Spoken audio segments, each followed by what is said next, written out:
Buenos días a todos y todas. Muchas caras conocidas por aquí. Bueno, hoy es un día especial porque vamos a tener a la autora en directo del libro Del miedo al fracaso al miedo al éxito. Y lo mejor es la frasecita de aquí abajo. Y aún así sigo.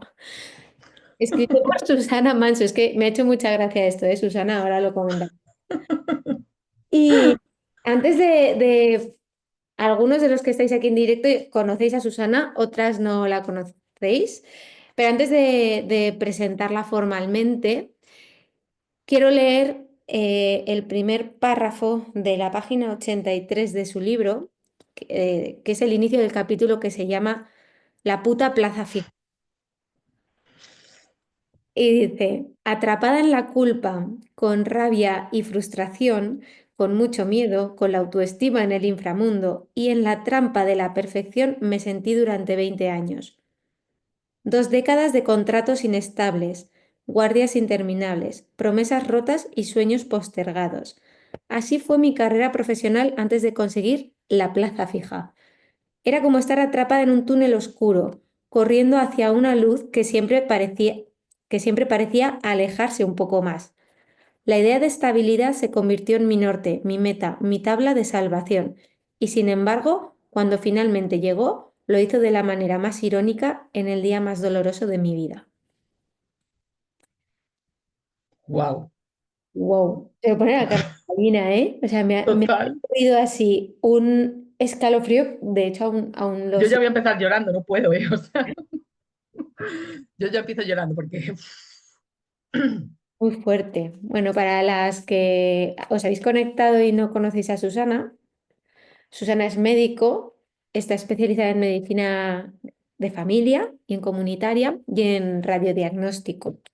Tiene una plaza fija, pero ahora ya no. ya no, pero la conseguiste, o sea, consiguió después de 20 años de lucha interna y externa la plaza fija, pero también tiene su propia clínica, escribe libros, da cursos para otros profesionales sanitarios sobre ecografía y punto, da cursos para otros profesionales sanitarios sobre inteligencia artificial, es multipotencial.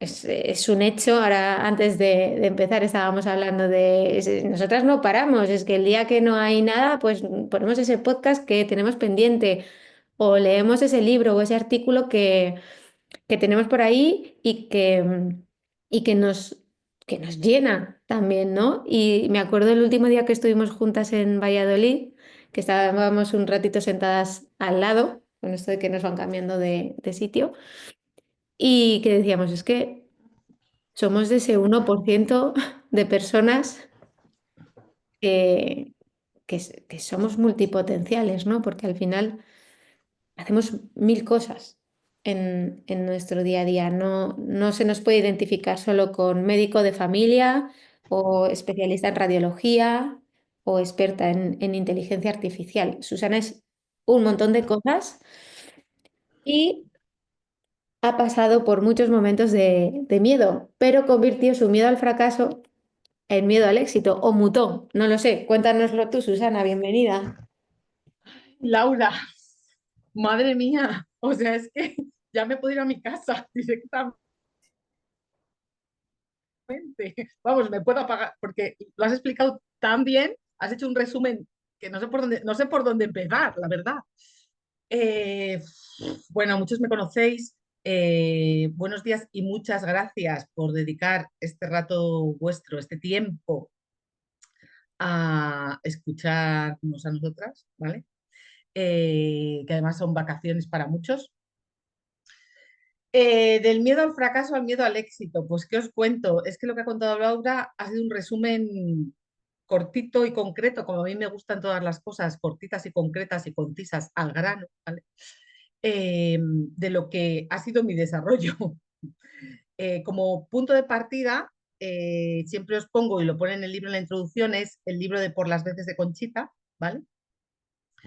La canción, perdón, la canción de Por las veces de Conchita, que tenéis que escuchar la letra, escucharla muy atentamente los que no los que no la hayáis escuchado, ¿vale? De todo el proceso por el que ella pasó, porque a ella lo que la pasó es que la apagaron la voz. Entonces, esa canción ha seguido todo mi trayecto de desarrollo personal en estos últimos 2 años, porque a ella la pasó un poco lo mismo. Y ese disco hace una transición por todas las emociones por las que ella pasó, desde estar, como ya he dicho, en el inframundo con tu autoestima, a ser la guapa de la fiesta y decir, aquí estoy porque yo lo valgo y porque ya está bien de creer todo eso que me han metido en la cabeza y que hay que sacarlo hacia afuera. Porque durante todos esos 20 años previos a tener la, yo la llamo la puta plaza fija, pues el periplo fue importante y el no creer en uno mismo, el creerse lo peor, el que mucha gente te hace creer que no vales nada, el que tú piensas que la culpa está fuera y no dentro de ti.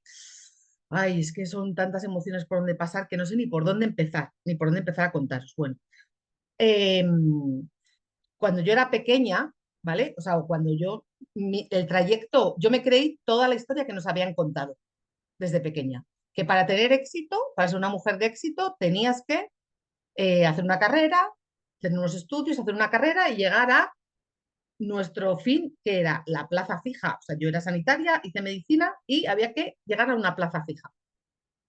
Los que sois casi todos, bueno, aquí muchos de los que estáis sois sanitarios y sabéis lo que es el mundo sanitario, que la inestabilidad que nos ha llevado y los contratos inestables que nos han llevado a no avanzar nunca, ¿vale? Hay gente que ha tenido más suerte y ha tenido su plaza, pero por lo general, sobre todo, ha sido contratos inestables. Entonces, yo me creí todo lo que me habían contado, que había que hacerlo todo. Y yo por la medicina lo di absolutamente todo. Sacrifiqué mi vida, sacrifiqué mi familia, porque a mí me habían contado que mi objetivo era la plaza fija. Yo hice medicina con muchísimo esfuerzo y siempre pensaba que la culpa estaba fuera, que a los hijos de médicos les enchufaban, que o sea, que todo era mucho más fácil para los demás, que a mí me daban, o sea, siempre era todo negativo, todo negativo, todo negativo. Y yo viví en esas creencias, en que todo el mundo lo tenía mucho más fácil que yo siempre tenía mucho esfuerzo para conseguir las cosas. Y terminé medicina. Yo tardé en acabar medicina 6, o sea, normalmente la carrera son 6 años, pues yo tardé 7 años en acabar la carrera, ¿no? Porque a mí todo me costó, me costó, me costó, me costó, me costó. Cuando acabé la carrera, había que hacer el MIR, y para hacer el MIR tenías que estudiar, y yo me presenté 2 veces al MIR, y al final acabé eligiendo un médico de familia. No sé si por convicción o porque ya necesitaba dar el paso al terreno laboral, ¿vale? Porque ya estaba harta de estudiar y de que todo me costara mogollón y de que todo el mundo tuviera mucha más suerte que yo, porque yo siempre quería que los demás eran mejores que yo y que todos tenían más suerte que yo. Cuando yo elegí médico de familia, me dijeron, no te preocupes, Susana, haces los 3 años, para mí fueron 3 años espectaculares, donde yo aprendí mogollón, tuve profesores estupendos, me contaron que la atención primaria era la caña, que había una atención longitudinal del paciente, que yo iba a tener mis pacientes a los que cuidar desde que eran a lo largo de todas sus etapas de la vida, a todas las familias, y que una vez que yo acababa la especialidad, llegaba, hacía unas cuantas sustituciones, un poquito de trabajo ahí, un poquito duro, y que luego conseguía el camino, o sea, el fin era la plaza fija. O sea, había el camino recto que hay que seguir es llegar a la plaza fija. Tienes tu plaza fija, ya no tienes que hacer nada más, no tienes que hacer nada más. Una vez que consigues la plaza fija, ya puedes tirarte a la Bartola, que ya no hay que trabajar más. O sea, es como, ¿no? El fin. Y esa plaza fija, a medida que yo trabajaba, nunca llegaba, nunca llegaba, nunca llegaba, nunca llegaba. Solo eran contratos inestables, 8 de la mañana me iba a trabajar a un pueblo a 50 kilómetros, noche viejas, noche buenas, nada llegaba, nada llegaba. Aquello era súper frustrante. Yo hacía sustituciones de pediatría porque en aquel momento no había pediatras y era la forma de tener contratos más estables. O sea, porque para que os hagáis una idea, mi contrato más estable era de lunes a viernes y el fin de semana me daban de baja, cosa que era ilegal, pero en ese mundo nos movíamos. O me daban de alta un día y ese mismo día, cuando acababa la jornada, me daban de baja. en la seguridad social. O sea, ese tipo de contratos. O sea, claro, entonces yo siempre echaba la culpa al sistema, la culpa era de los demás, pero yo me sentía atrapada en esa rueda de la rata, como decía Laura antes, donde no era capaz de tomar la decisión de decir hasta aquí he llegado y poner límites, sino que como es lo que hay, esto es así, Susana, no te quejes, porque esto es lo que hay, esto es así, no hay otra forma de que sucedan las cosas. Y yo decía, no puede ser, yo, ¿cómo es posible que yo, que me mato a trabajar, que lo doy todo y que no llegue a esa estabilidad? Yo lo único que pedía en mi vida era una estabilidad, donde si yo me ponía de baja, tenía derecho, tenía mis derechos, y si tener mis derechos a vacaciones, no que siempre yo tenía que estar de vacaciones cuando el resto del mundo no podía, cuando el resto del mundo estaba de vacaciones, yo tenía que estar trabajando, yo no podía elegir cuándo, cómo y de qué manera. Y a mí eso siempre me revolvía por dentro. Yo decía, esto no puede ser, tiene que haber otra manera de hacer las cosas. Y yo siempre era el pepito grillo para los demás, ¿no? Porque siempre esto no puede ser así, claro. Entonces yo era la protestona, la quejita, la que siempre estaba dando por el saco. Entonces, mucha gente, yo lo que generaba en la gente era rechazo, porque la gente no quería estar a mi lado, porque no entendían el mensaje que yo les contaba. Y yo, ese mensaje, lo único que hacía en mí era revolverme más, más, más, más, y en mi inconformismo eh, no lo entendía, entonces yo estaba en conflicto constante interno, constante. Total que yo soy una persona que insisto, persisto y nunca desisto. Y sigo, y sigo, y sigo, y sigo. Entonces, en ese seguir, había unas amigas mías que eran radiólogas y en aquel momento estaban ganando muchísimo dinero, porque fue cuando empezó a despuntar el diagnóstico por imagen, entonces empezaba la privada, se derivaban las pruebas a la privada y ganaban mucho dinero. Y yo hacía mucha pediatría en aquel momento, ¿no? Y dije, pues voy a presentarme otra vez al MIR. Pero mi objetivo por presentarme otra vez al MIR fue porque ya estaba desesperada y necesitaba una manera de que me dejaran de maltratar. O sea, yo me sentía súper maltratada porque no podía estar más en esa inestabilidad. Tuve la gran suerte de que mi salud me ha permitido mantenerme, porque si yo llego a estar mala o tengo un cáncer de mama, por ejemplo, como es algo muy frecuente hoy en día, mmm, me hubiera quedado sin nada, porque mis contratos inestables hacían que luego, si yo me hubiera cogido una baja larga, no hubiera tenido de dónde mantenerme económicamente, ¿vale? Pues yo sigo. Y entonces me presento otra vez al MIR. Al presentarme al MIR otra vez, yo iba a elegir pediatría, pero en el camino diagnosticaron a mi hermano una esclerosis múltiple. Y cuando yo iba a elegir la plaza en aquel momento, iba pediatría, rayos, pediatría, rayos, pediatría, rayos, pediatría, rayos. Total, que como la influencia de mis amigas y la influencia de que justo a mi hermano le habían diagnosticado una esclerosis múltiple y desde el diagnóstico por imagen yo le iba a poder ayudar mucho, pues elegí diagnóstico por imagen. ¿Qué pasó cuando entré en diagnóstico por imagen? Que me encontré en un ambiente muy hostil. Primero, yo tenía dos niñas pequeñas, con lo cual no podía darlo todo al 100%, o esa era mi creencia.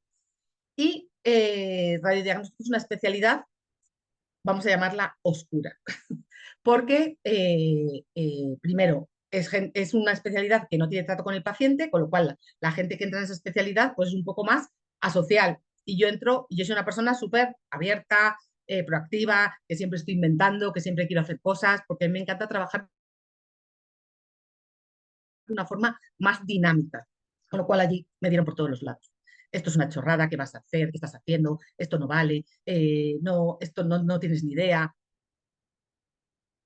Y yo decía, pero a ver, si es que esto se puede hacer así, si es que es total. No, no, era un ambiente súper hostil donde las envidias y las zancadillas estaban a la orden del día, con lo cual yo me fui bajando, me fui bajando, me fui bajando, porque en mi vida no podía sostener todo eso, sostener el hacer una especialidad nueva, sostener el tener una familia.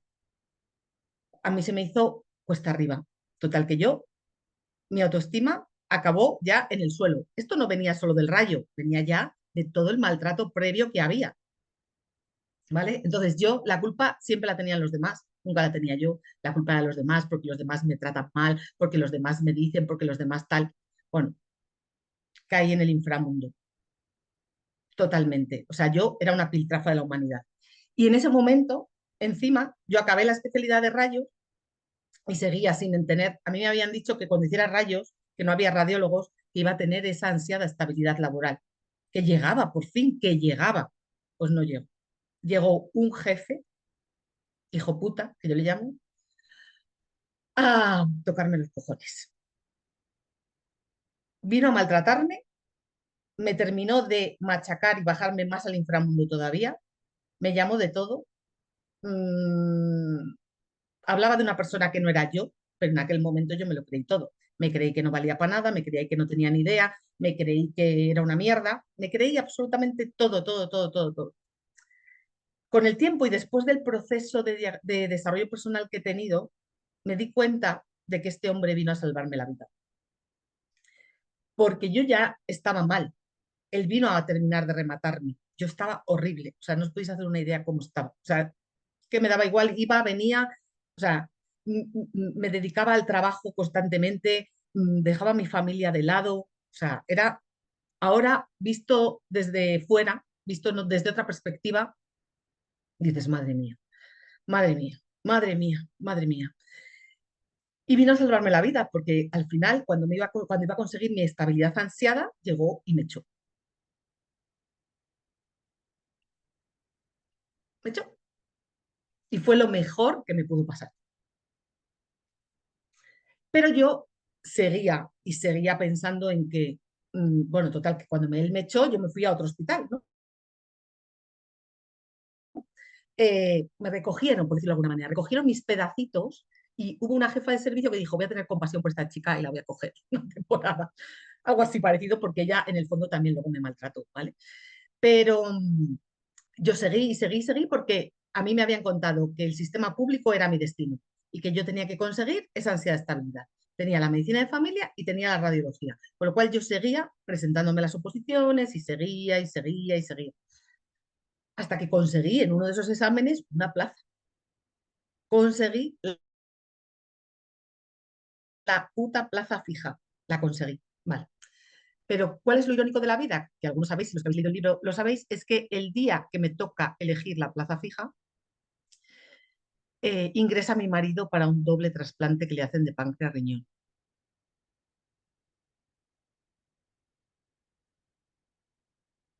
Una jaula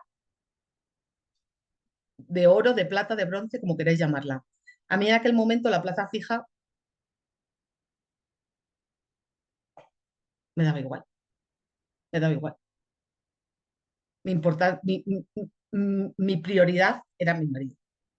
De hecho, cuando yo fui a elegir la plaza, pero bueno, fui a elegirla, ¿cómo voy a decir que no a una plaza? Fui a elegirla, ¿vale? Corriendo, yo estaba en Salamanca, Valladolid, en Valladolid elegí la plaza. Eh, y cuando llegué allí, yo que estoy muy, muy a bocas, o sea, digo a veces las cosas según las siento y las pienso, ¿no? Eso también me ha machacado bastante a lo largo de la vida. Le dije a la directora médica, a mí esto ahora me da igual. Y ella me dijo, pues no debería darte igual, porque esto es algo muy importante. Y yo, súper importante, es súper importante en mi vida. Total, que conseguí mi plaza fija. En aquel momento mi padre estaba ya dependiente, con lo cual conseguí una excedencia.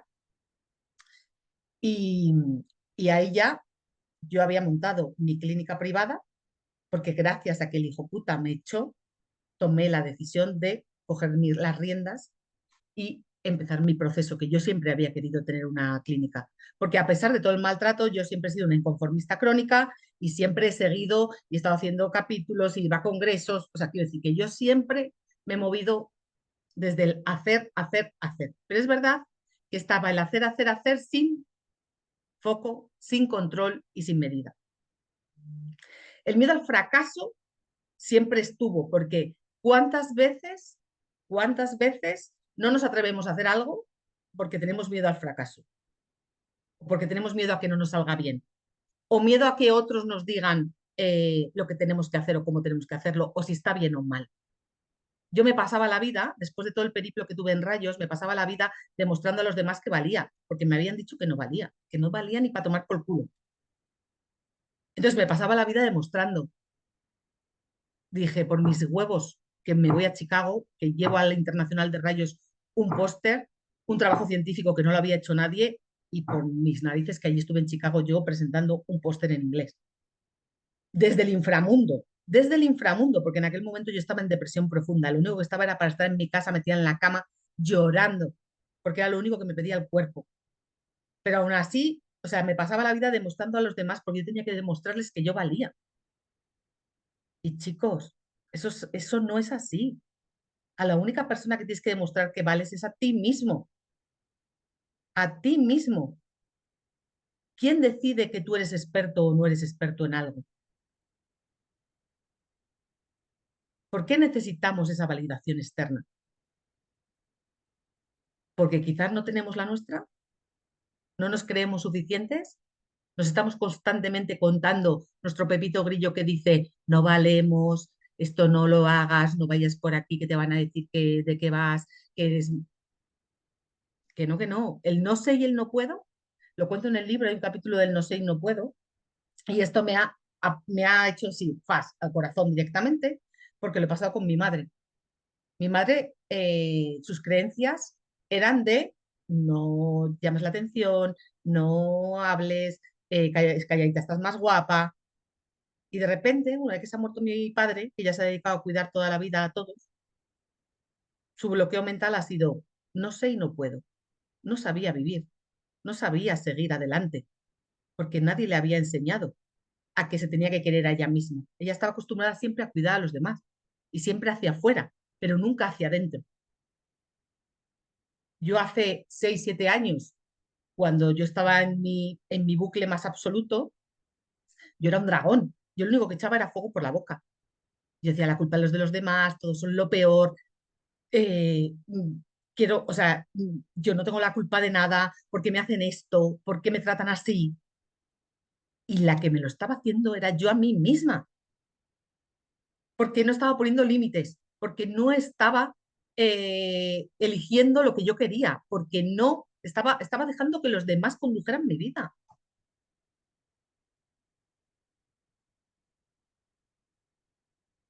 Y eso es muy triste. Y yo no era consciente.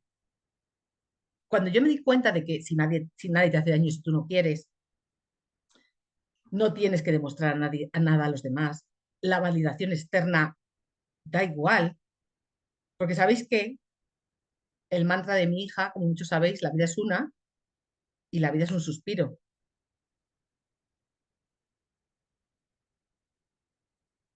Con lo cual, como dice Emilio Duró en una de las charlas, en uno de los podcasts, cuando alguien te da una validación externa, o por ejemplo con el libro que te digan, pues es que a mí no me gusta, o es que a mí no me parece tal, pues la contestación es, bueno, me queda un tercio de mi vida, no pasa nada.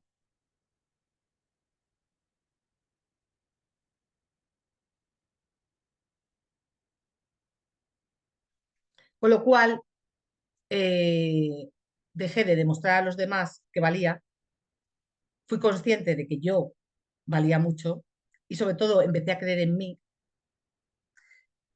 Dejé el nudo en el estómago que le llevaba teniendo durante 15 o 20 años. Encontré esa paz y esa serenidad que yo siempre digo que cuando lo contaban los hierbas era como algo surrealista, ¿no? Pero una vez que lo sientes es real como la vida misma y esa paz interior es brutal, que la salud mental es lo más importante que hay que cuidar y que hay que dejarse un poco del exterior, de si plazas fijas, si trabajos estables. Está claro que tenemos que tener una estabilidad, pero que lo que tenemos que hacer es vivir vivir con paz y con serenidad. Y si tú crees en ti y sigues tu camino, eliges lo que tú quieres, al final las cosas van sucediendo. Esto es como un poco pagafantas, ¿no? O sea, es que yo cuando me escucho digo, pero es verdad que tenemos el fracaso, en el fracaso ya vivimos. Y el éxito, ¿qué es el éxito? ¿Qué es el éxito? Pues para cada persona el éxito es una cosa diferente. Pero a veces el miedo al éxito, claro, esa incertidumbre por la que pasamos para llegar al éxito es dura. Pero es que el éxito, vivir en el éxito a veces es más difícil que vivir en el fracaso. En el fracaso ya estamos. Y estamos acostumbrados a vivir en la mierda. Nos encanta la mierda, nos encanta la mierda. Pero el éxito es mucho más jodido a veces. Estás más solo, porque no todo el mundo lo entiende. No entiende la forma en la que tú tal. Pero lo más importante de todo, lo más importante de todo, es que tienes que disfrutar el proceso. Tienes que disfrutar el proceso. Fundamental. Y el proceso es la vida. Y la vida con sus cosas buenas y sus cosas malas. ¿Qué es importante que tengamos? Que trabajar. Para mí lo más importante que hay que trabajar, y ya os lo he dicho muchas veces, es mentalidad. La mentalidad es fundamental. Todos los días hay que trabajar mentalidad. ¿Para qué? Para nivelar emociones. Si tú un día estás, yo qué sé, pues has hecho el trabajo, has tenido el día de tu vida, o la gente que se dedique has conseguido que un paciente tenga o sea, tener tu éxito más profundo con un paciente, o has vendido todo lo que tú querías, o has tenido, pues estás aquí arriba, ¿no? Lo mejor. Pero de repente tienes el peor día de tu vida y te bajas al inframundo. Esto no tenemos que hacerlo. Tiene que haber una nivelación, que es muy difícil, ojo, ¿eh? Pero que tanto la emoción positiva como la emoción negativa vamos nivelándola un poquito hasta que puede llegar aquí. Estaría guay que estuviera aquí, pero aquí es dificilísimo. Somos seres humanos y esto va a ser que no. Pero vamos a intentar equilibrarlo en la medida de lo posible. Y eso nos va a hacer, nos va a dar muchísima más paz y más tranquilidad, porque todo este vaivén en el que vamos y venimos, del éxito al fracaso, del fracaso al éxito, nos vuelve locos. Podemos tener miedo al fracaso, podemos tener miedo al éxito, podemos tener miedo a la enfermedad, que es otra cosa que yo trabajo mucho. Porque todos, cuando nos pasa algo, siempre hay muchas cosas. Tenemos miedo a, ¿y si tengo algo? ¿Y si no tengo nada? ¿Y si me muero? ¿Y si no me muero? ¿Y si me pasa algo que...? Pero con el miedo tenemos que vivir. Dime. Susana, me viene una pregunta, ¿no? Porque, o sea, tú consigues la plaza fija, la puta plaza fija, ¿no? Justo en ese momento en el que tu marido entra en quirófano. Dices, vale, ha tenido que pasar algo externo, ¿no? Para, pum, como bajarte a tierra. Pero, claro, lo ideal sería no llegar a que tuviese que pasar algo externo, ¿no? Que nos diese la hostia de realidad y decir, en esto en lo que estoy enfocando tanto tiempo y por lo que me he maltratado y he desatendido lo que de verdad importa, o sea, ¿qué podemos hacer o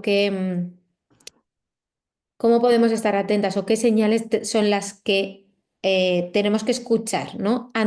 Deberíamos escuchar, tenemos que escuchar, sé que no son las palabras más así, pero las señales a las que tenemos que atender porque es que al final el universo, aunque parezca esto también muy hierbas, nos pone las cosas en su sitio, en forma de enfermedad o en forma pues eso, de que pase algo externo que te haga parar y dices, jolín, ¿por qué no lo he visto antes o no lo he sabido interpretar antes y he podido reconducir? O ¿qué es lo que sucede que nos bloquea y qué podemos hacer?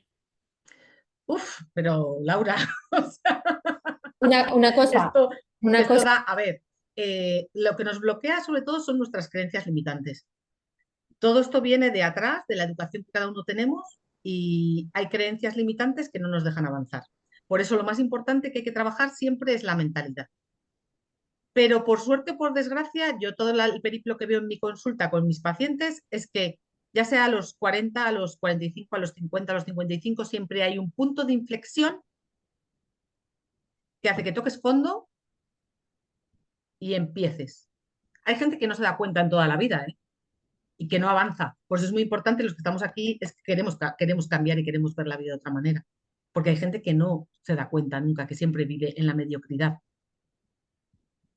y le da igual. O no sabe hacerlo, o nadie le ha contado nada. Pero por regla general siempre hay, o a nivel personal, o a nivel familiar, o a nivel laboral, o a nivel pareja, hay un punto de inflexión donde de repente, yo les digo, lo llamo siempre resetearse, que toca el reseteo. Y entonces a partir de ahí hay que trabajar mucho mentalidad para empezar a ver la vida desde otra perspectiva que te permita, eh, sobre todo, elegir lo que quieres, cómo lo quieres, cuándo quieres, poner límites, porque mucha gente no sabe decir que no, olvidarte de la perfección, no existe lo perfecto, la perfección no existe, lo siento. Entonces, perfección, autoexigencia, eso fuera, muy difícil, Muy, muy difícil. muy difícil. Y esto que suena casi como muy tal es que es ser uno mismo. O sea, ser uno mismo y desarrollar los talentos que uno tiene. Antes cuando decías, yo me resisto mucho y me revelo mucho con él, que yo igual hago una portada, que marketing digital, que ecografías, que inteligencia artificial, que tal, y yo me revelo mucho porque digo, "Uf, me disperso, ¿con dónde pongo foco? ¿Dónde no? Pero es que lo hago todo. ¿Por qué no? ¿Por qué no? Pero a veces esa misma autoexigencia, yo antes de empezar la charla de hoy, mi Pepito Grillo estaba, pues, ¿qué les voy a contar? ¿Qué van a querer saber de mí? Eh, ¿Qué les puedo aportar? Así estaba todo el rato. Digo, "Uf, ¿para qué me meto yo en estos berenjenales? Sí, ¿qué les voy a contar? ¿Qué les voy a decir?" Así Oye, estaba antes de empezar la charla. a ver, yo creo que también son conceptos, ¿no? Que racionalmente como que los sabemos, ¿no? Fuera la autoexigencia, fuera el perfeccionismo, permítete ser tú misma, no hagas o no busques la validación externa, no quieras cumplir las expectativas de otro y pon las tuyas, pero al final, o sea, que levante la mano aquí quien no ha hecho o ha decidido algo de su carrera profesional o de su vida personal por agradar a otro y poniéndose en segundo lugar. Entonces, esto de permitirse ser uno mismo al 100% es chungo, que te cagas. O sea, Es muy difícil, es muy difícil, es muy difícil y pasa por trabajar diferentes partes. Por eso hay un capítulo en el libro que se llama Comprarse a uno mismo, que es una de las mejores cosas que se puede hacer, ¿vale? O sea, que ahí es cuando de repente te trabajas a nivel interno y de repente dices, yo lo valgo, yo estoy aquí, yo lo valgo, soy la guapa de la fiesta, ¿vale? Si quieres escuchar la canción de Conchita, soy la guapa de la fiesta. Y la del perdón, que ese es otro capítulo muy heavy, ¿vale? Yo cuando me decían, es que tienes que perdonar, yo soy una mierda, voy a perdonar al hijo puta que me ha hecho la vida imposible, ni de coña, ni de coña. Eh, pero una vez que lo haces, no lo haces, es como dice Irene Villa en alguno de los, yo no perdono a los terroristas a ellos, sino para yo estar en paz, para yo estar en paz. Y eso a mí me costó, mira, a mí, la validación externa, el no tener que demostrar nada a los demás, a mí me costó la vida. O sea, fueron hostias de realidad. Y el perdón, yo decía, vamos, ni de coña, ¿cómo voy a perdonar? O sea, ¿cómo voy a perdonar si me ha hecho la vida imposible y me ha estropeado todos mis sueños? Pero luego dices, pues a lo mejor no, a lo mejor lo que ha hecho ha venido a que yo luchara por mis sueños. Y ha dicho, oye, es que es surrealista decir esto, ¿no? Pero ha sido el maestro que ha venido, oye,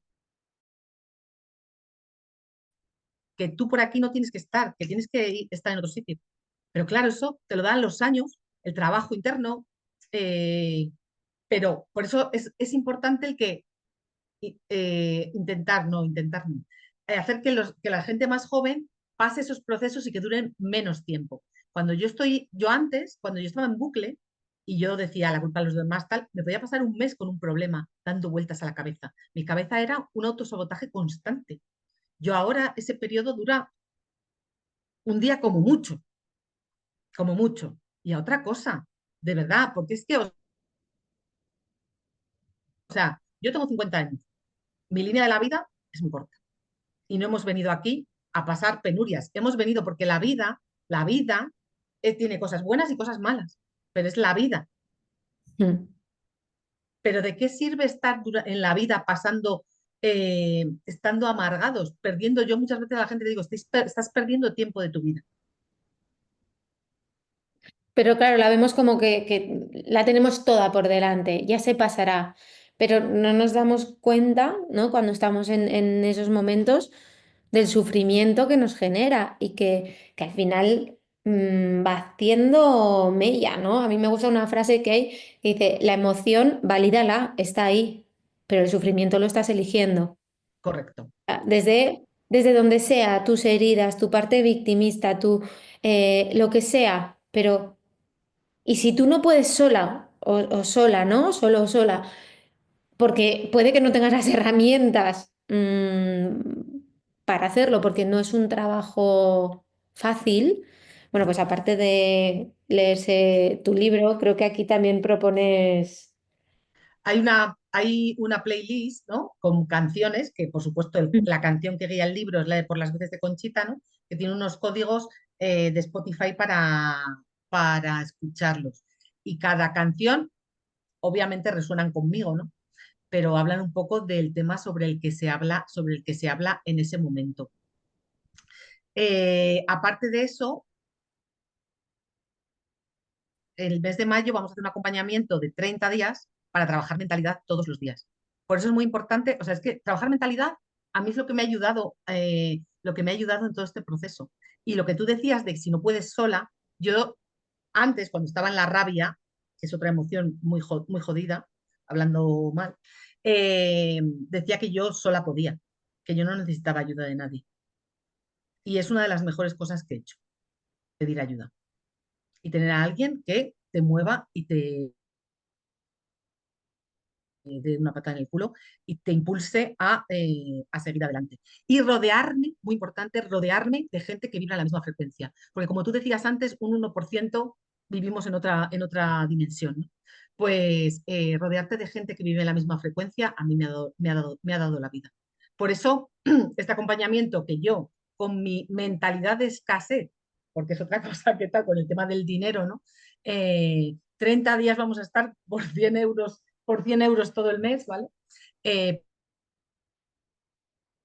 porque mi motivación es que si ya ha habido gente que me conteste, me dice, tu libro me ha ayudado mucho, me ha resonado esto, pues para mí eso ya es un éxito.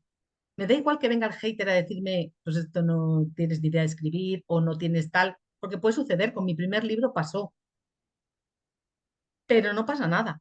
Porque el objetivo que yo tengo ¿cuál es mi objetivo con el libro? El objetivo que yo tengo con el libro ya se ha cumplido. Primero, lo he utilizado como terapia para mí. Y segundo, quiero que mi experiencia pueda ayudar. Ver a una persona, para mí ya es un éxito. Entonces, el fracaso va a depender un poco de nosotros. Sí. Bueno, pues en mayo, quien quiera estar acompañada o rodeada de un entorno que le ayude a impulsarse y a trabajar la mentalidad que, eso, las personas que lo van a escuchar después en diferido, muchas son sanitarias. Mm, muchas creen que pueden solas y Los muchas. sanitarios, los sanitarios, Sí, los sanitarios, estamos totalmente ahora mismo, la tasa de suicidio es más alta que la población general. Te hablo de los médicos, pero la profesión sanitaria en general. ¿Por qué? Porque cuidamos a los demás y no nos cuidamos a nosotros, no nos han enseñado. Y lo primero que tenemos que hacer es cuidarnos a nosotros para poder cuidar a los demás. Eso es lo más importante. que cuando uno está bien, todo lo demás, ¿verdad? Está bien, pero cuando uno no está bien es imposible que el resto de las cosas y del entorno esté bien. ¿Cómo te pueden encontrar, Susana, las personas que te escuchen? Pues mi Instagram es susana.drea.manso y si queréis mi teléfono es 609 012585. Luego si queréis lo pones en tu comunidad, Laura, y el enlace al libro por si a alguien le puede interesar. Perfecto. Pues muchísimas gracias, Susana. No sé si quieres comentar algo más. No, lo único que si alguien quiere preguntarnos algo o alguien quiere comentar algo, pues Vale, vamos a hacer una cosa. Voy a pausar de grabar por si subimos esto a la comunidad y si hay alguna pregunta un poco más Perfecto, formal que no se quede registrada aquí, ¿vale? Entonces, para las perfecto. personas que lo escuchen, si quieren contactar contigo y preguntarte algo, les pondremos el enlace, tu número, etcétera, y nos quedamos nosotras un ratito por si hay alguien que quiere comentar alguna cosa. Muchas gracias a todas.